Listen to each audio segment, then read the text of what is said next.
Welcome to Let Me Fix This. Enjoy the video. You begin by confirming prerequisites, VSCode updated, and a GitHub account with Copilot access. Open VSCode and sign into GitHub when prompted. This links your license. Once signed in, install the official GitHub Copilot extension from the Extensions view. Make sure the extension shows enabled and that VSCode requests permission to use your GitHub account. This step establishes the secure token exchange, so Copilot can suggest code tied to your account and subscription. Now configure Copilot so suggestions match your workflow.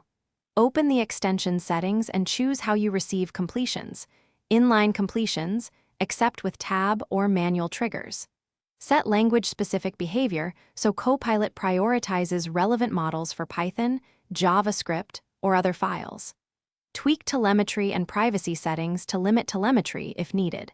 Once you save these preferences, restart VSCode so the extension loads the new configuration and begins offering context. Finally, try Copilot in a code file. Start typing function comments or a signature and accept suggestions with tab or your chosen shortcut. If suggestions don't appear, open the output panel, select GitHub Copilot, and look for authentication or rate limit messages. Make sure your workspace settings do not disable inline suggestions and disable other AI extensions that may conflict. If problems persist, sign out and back into GitHub in VSCode. This refreshes tokens and resolves most connectivity issues. Thanks for watching. If you found this helpful, don't forget to like and subscribe.